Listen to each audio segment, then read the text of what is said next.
원내대표 서왕길입니다.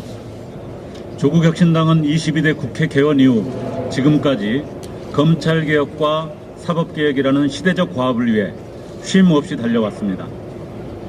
하지만 안타깝게도 우리가 마주한 또 다른 큰 산, 정치개혁과 개헌은 여전히 동반 정체에 머물러 있습니다. 정치개혁이 막혀있는 상황에서 개헌이 동력을 얻을 리 없고, 개헌 논의가 정체되니 정치개혁의 선명한 출구가 보이지 않는 이 지독한 교착 상태를 계속 방치할 수는 없습니다.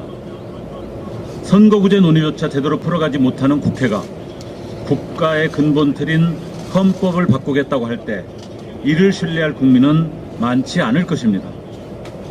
그러나 정치개혁이라는 입구가 막혀있다고 해서 제7공화국으로 가는 길 자체를 포기할 수는 없습니다. 오히려 개헌이라는 거대한 동력으로 정치개혁의 물꼬를 함께 터야 합니다. 개헌을 향한 길은 이미 활짝 열려 있습니다. 이재명 정부는 지난해 9월 진짜 대한민국을 위한 개헌을 국정과제 제1호로 확정했습니다. 국민주권정부가 국민과 맺은 첫 번째 약속이었습니다.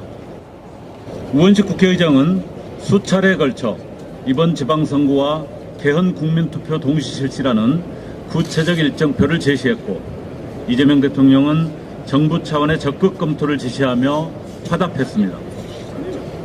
조국혁신당은 22대 국회 개원 이후 가장 먼저 개헌특위 구성과 제7공화국 개헌을 촉구한 바 있습니다.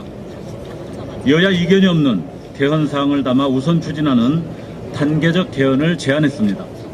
나아가 2028년 총선에서 전면 개헌을 완성하는 로드맵을 제시했습니다.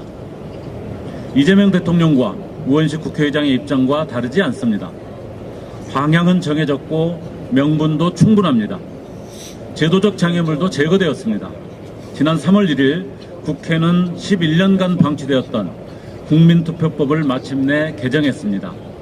제7공화국으로 나아갈 모든 절차적 토대는 마련되었습니다. 결국 문제는 국회의 무거운 발걸음입니다. 국회가 개헌특위 구성조차 하지 않는 것은 변화를 거부하는 기득권의 침묵이자 직무유기입니다. 조국혁신당은 지방선거와 개헌 국민투표 동시 실시를 위한 개헌안 발의에 적극 참여할 것입니다. 5.18 정신과 부마 민주항쟁 정신의 헌법 전문수로 지방 분권과 균형 발전 국가 책임, 계엄에 대한 국회 통제권 강화 등 여야가 합의할 수 있고 국민 대다수가 동의하는 의제부터 즉시 추진해야 합니다. 조국혁신당은 정치개혁과 개헌의 동반 정체를 뚫고 새로운 대한민국의 길을 열겠습니다. 감사합니다.